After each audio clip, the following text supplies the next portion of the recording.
જો તમારે પુણ્ય કરવા જ હોય તો પુણ્ય કરવાના ઘણા બધા રસ્તા છે. મારી સાથે જયંતિભાઈ ઊભા છે, દિયોદર તાલુકાના વઢા ગામના વતની છે. આજે ત્યાં 12 ટન જેટલા તરબૂચ લઈ અને ભેંસાણા ગૌશાળાએ પહોંચ્યા છે. અને એ પહોંચવાનું કારણ એ છે કે આજે પોતાના ભાઈની પૂર્ણતિથિ છે, વાર્ષિક શ્રદ્ધાંજલિ આપવા માટે એક આ જે કાર્ય કરી રહ્યા છે. જોઈ રહ્યા છો કે આપણે આપનો બર્થડે હોય, કોઈ શ્રદ્ધાંજલિ પાઠવવાની હોય ત્યારે આપણે ખોટા ખર્ચા કરતા હોઈએ છીએ, પરંતુ એક પરમારથનું કામ આજે જયંતિભાઈ પોતાના હાથે કરી રહ્યા છે. એમના ભાઈને સાચી શ્રદ્ધાંજલિ આપવા માટે 12 ટન જેટલા તરબૂચ ગાયોને ખવડાવવા આવી રહ્યા છે. એ પણ તરબૂચ ઊંચી ક્વોલિટીના ખરીદી કરીને, પોતાની વાવણી કરેલા નહીં પરંતુ ખરીદી કરીને બહુ મોટું કાર્ય કરી રહ્યા છો જયંતિભાઈ. ભાઈ માટે એક પરમારથનું કામ, શું કહેશો? સંદેશ શું આપવા માંગો?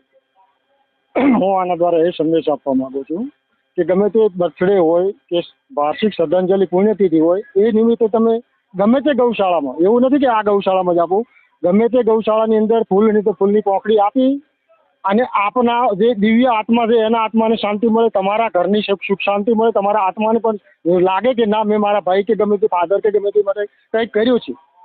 હું દરેક મિત્રોને એવી વિનંતી કરવા માંગુ છું કે તમે તમારો હેપી બર્થડે હોય, શ્રદ્ધાંજલિ હોય, હેપી બર્થડે હોય એટલે અમુક લોકોની એવી હોય છે માન્યતા કે આપણે હોટલમાં જઈને ખોટા ખર્ચા કરતા હોય, હોટલમાં જઈને ખોટા ખર્ચા કરવા, કેક કાપવી, એ આપણી સંસ્કૃતિ નથી. આપણી સંસ્કૃતિ માત્ર ને માત્ર હોય તો એ ગૌશાળાનું કાર્ય છે. ગૌશાળાની અંદર જે પણ તમે દાન આપશો એ તમારું ઉત્તમ દાન છે. કે મારે તો દરેક મિત્રોને એ જ વિનંતી છે કે તમે હેપી બર્થડેના ખોટા ખર્ચા ન કરતા. એ દિવસે તમારે જે પણ થતું હોય, ફૂલને તો ફૂલની પાકડી તમે ગૌશાળાની અંદર કાર્યક્રમ હોય એમાં ખોટા ખર્ચા ન કરતા. એના નિમિત્તે જે બને તે તમે ગૌશાળાની અંદર દાન કરી શકો છો. હું એ પ્રેરણા આપવા માંગુ છું લોકો. બિલકુલ, તમારી પ્રેરણા લોકો સુધી પહોંચે તેના માટે અમે તમામ પ્રયાસો કરશું, કારણ કે આ એક એવો સંદેશ છે કે આ ભારતીય સંસ્કૃતિને લાગુ પડે છે. ભારતીય સંસ્કૃતિ ટકાવવાની વાત જયંતિભાઈએ કરી છે કે આપણે જ્યારે બર્થડે અને આપણા પરિવારમાંથી કોઈ પણ ગુજરી ગયું હોય તો એને શ્રદ્ધાંજલિ રૂપે જે ખોટા ખર્ચા કરતા હોય છે, તો આ ઉત્તમ ખર્ચો તમારે જો કરવો જ હોય તો ઉત્તમ આ છે. અને આ પણ પ્રભુને પ્યારું લાગશે. તમે આ કાર્ય કરશો ને તો ભગવાન પણ એની નોંધ લેશે.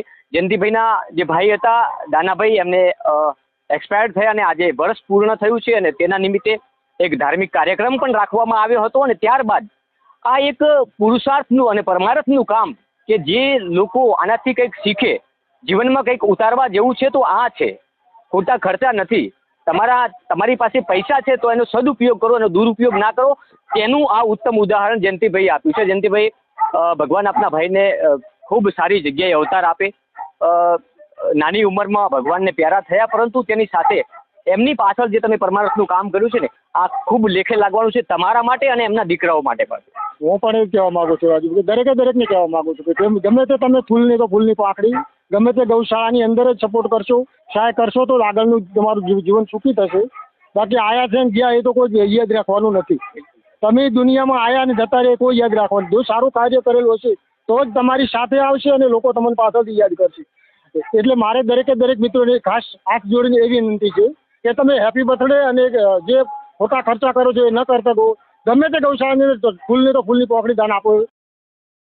આભાર જયંતિભાઈ અમારી સાથે જોડાવા બદલ. તો આ હતા દિયોદર તાલુકાના વઢા ગામના એક ખેડૂત પુત્ર, જેમના ભાઈના વાર્ષિક પુણ્યતિથિ નિમિત્તે પોતે 12 ટન જેટલા એક ઊંચી ક્વોલિટીના જે તરબૂચ છે એ ઉચ્ચ ક્વોલિટીના તરબૂચને લઈ અને ભેંસાણા ગૌશાળા પહોંચે છે. 2 ટ્રેક્ટર અને એક જીપ ડાલુ લઈ અને આ આખું ભરાઈ અને ગામના એમની સાથે ઘણા બધા છોકરાઓ પણ આવ્યા હતા અને આ એક અતિ પુણ્યનું કામ આજે ભાઈની પાછળ કર્યું છે. એટલે આ છે ને આ એ ભાઈના આત્માને પણ સદગતિ મળશે, એમના આત્માને પણ શાંતિ થશે. અને જયંતિભાઈ દ્વારા અહીંથી જે એક સંદેશ આપવામાં આવ્યો છે કે તમે જે તમારા પરિવારની પાછળ જે ખોટા ખર્ચા કરો છો, તો એ વ્યક્તિનો બર્થડે હોય તો એમાં તમે કેક કાપો છો, હોટલોમાં ખાવા જાઓ છો, ત્યારે એ જે ખાવાનું છે ને એની કોઈ નોંધ લેતું નથી. એ તમે માત્ર તમારા સોશિયલ મીડિયામાં, ફેસબુકમાં તમે ફોટા અપલોડ કરો, વાહવા મેળવો ને એ જ. પરંતુ સાચી વાહવાહી કરાવવી હોય તો ભગવાન પાસે કરાવો ને એ ભગવાન પાસે કરાવવું હોય તો આવા પુણ્યના કામ કરો, જેથી કરીને ભગવાન ખુદ નોંધ લેશે અને તમારું જે કાર્ય છે એ તમારા જીવનમાં પણ કામ આવશે. અને જે રીતના આજના આ જયંતિભાઈના કાર્યને હું બિરદાવું છું, બનાસકાંઠા ન્યૂઝ નેટવર્ક પણ બિરદાવે છે. અને જયંતિભાઈએ જે લોકોને સંદેશ આપ્યો છે એ સંદેશને પ્રેરિત બનો, એ સંદેશને જીવનમાં ઉતારો. જીવન તમારું ઘણું બધું બદલાઈ જશે. નમસ્કાર.